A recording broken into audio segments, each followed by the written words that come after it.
Do you think that Bali villa living is this all the time? Because it's definitely not. Wait, it's not? Hi, I'm Adrian Field, an expat entrepreneur who's been living in Bali for the past 4 years. In this video today, I want to talk to you about the things that you must be aware of if you're planning to come to Bali long-term and rent a villa. Because trust me, I have learned these lessons the hard way, and I would like to save you the kinds of craziness and things that I have experienced along the way.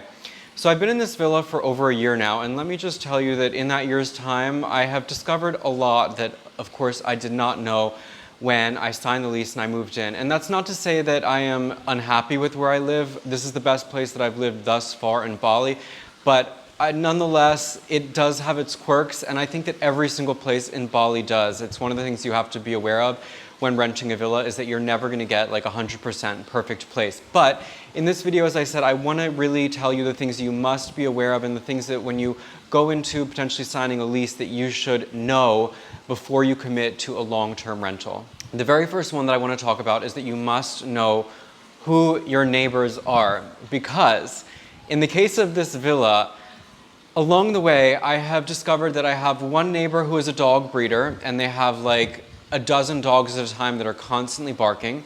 I have another neighbor that lives right on this side of me that at least once a week loves to sing the most atrocious Indonesian karaoke that you can imagine, like at full blast. I'm talking about with speakers and like with an absolutely terrible voice. And that's something that actually inspired me to make this video, because yesterday they started at 12 in the afternoon and they didn't finish until nearly midnight, and it was driving me insane.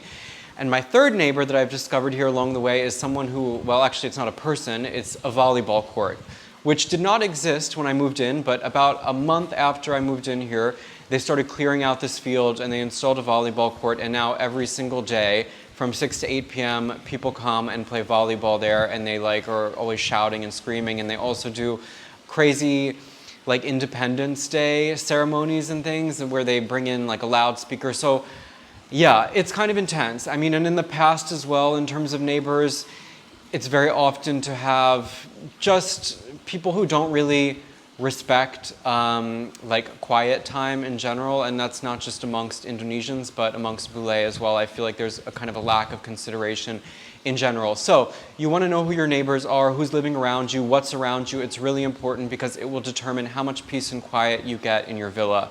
Because I think that a lot of people have this idea of Bali that you're in like some villa with a ton of space, but that's really not the reality. Most of the villas here are kind of packed close to one another, because the way that things work here is that the Balinese who own the land, they want to make as much money as possible, so they divide up their land and they develop it to create as many homes as possible on a limited amount of space. So you kind of get a lot of congestion, and that means that very rarely, since land is really at a premium, do you have like a wide space where you would not have neighbors. So it's not just the humans that you need to be aware of when you're living here, it's also the livestock. You want to know what animals are around you. I know this sounds ridiculous, but it's really the case. Like, for example, in my gang, which means in my alleyway where my house is, there are tons of stray dogs. That's very typical for Bali.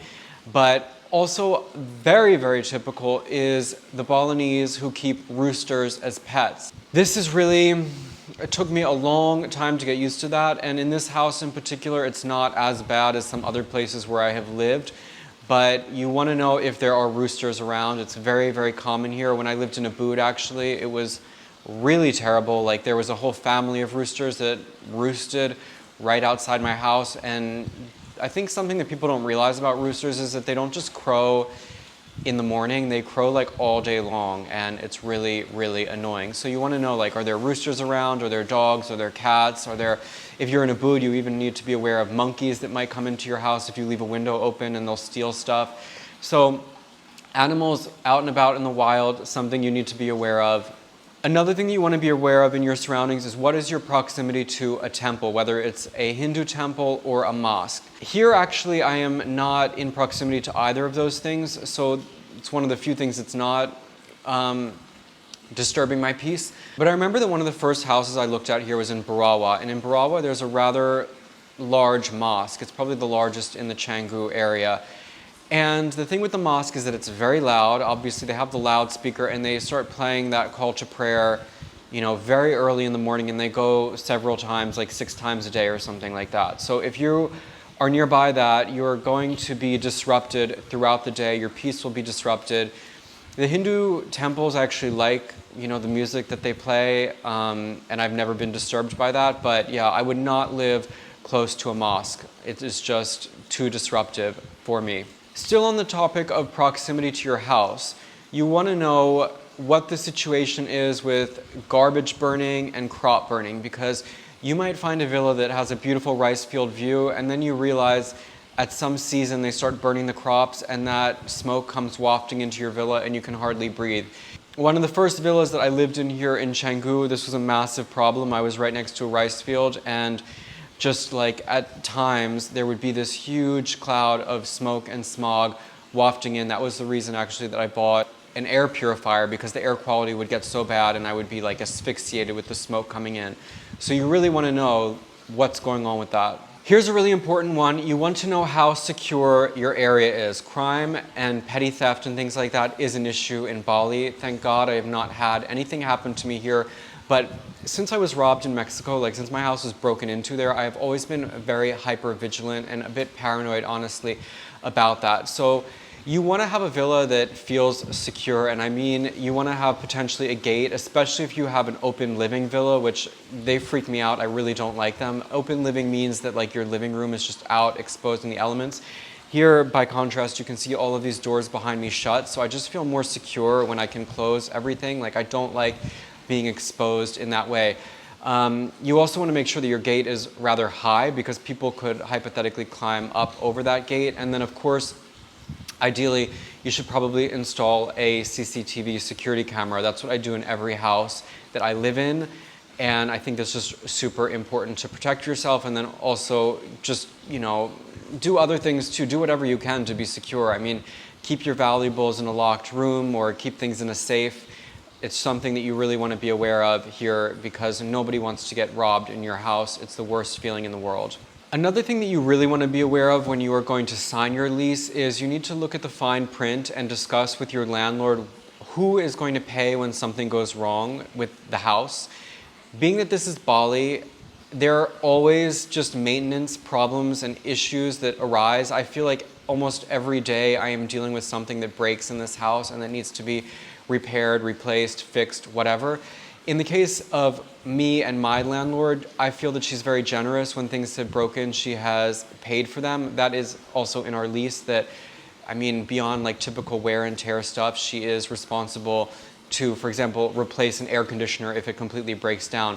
But you have other landlords who would not be so forthcoming with that. So it's kind of something that you need to negotiate and get down in print, because again, like stuff just breaks all the time here. If it can break, it will. I don't know if it's something to do with just the climate or whatever, but things have a very short shelf life, and yeah, you can end up being out like quite a lot of money when you're constantly repairing things. Like with my air conditioner, since I have 3 units in this house, like there's not a month that goes by that there's not some problem with one of those units. Here's something that most people wouldn't even think about and that really kind of bemused me in various houses that I've lived in.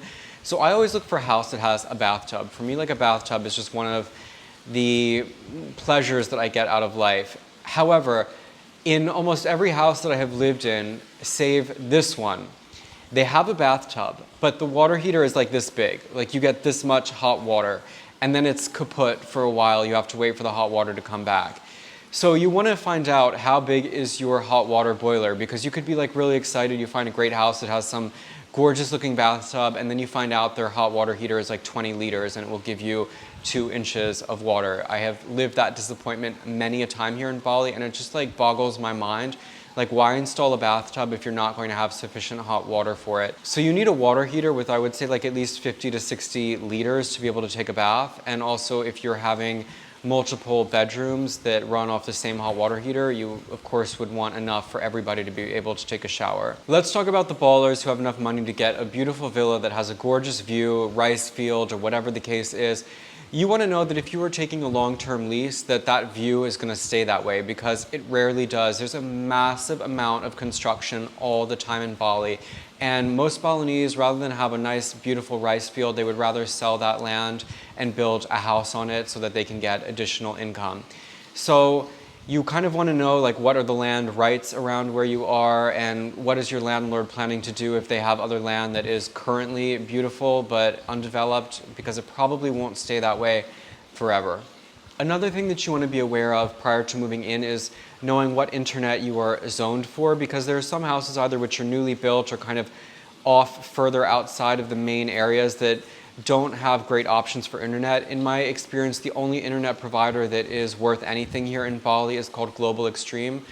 They're reliable, they have fast speeds, because pretty much any other service provider is going to drop frequently, is going to have issues with speed. And so I don't think now, being that my business is online, I would live in a house that did not have access to Global Extreme internet. So it's just something you want to ask before you move in. And the very final point that I want to make in this video is you also want to know what you can expect to pay in the next year. The way that leases work in Bali, if you're going to take a villa, it's almost always by yearly rent, which means like you pay the whole year up front. Now, for example, this villa that I'm living in, I got a great deal on it because it was during the coronavirus, and so I was also like very anxious to renew my lease while the market was still down. However, when my lease is up at the end of like May in the next year, I'm a bit concerned because I haven't negotiated what the price could be next year or the year after that.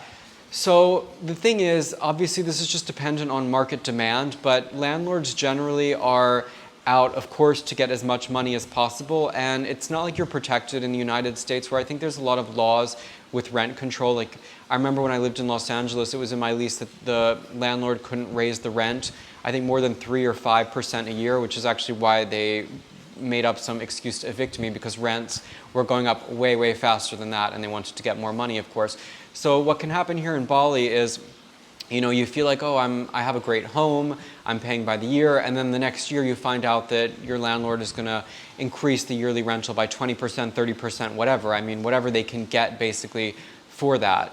So ideally, if you can, either you pay more years up front and then you get usually even a better deal. Like, people who have the money to pay 5 years up front, 10 years up front, I mean, some people, they pay like 25 years up front.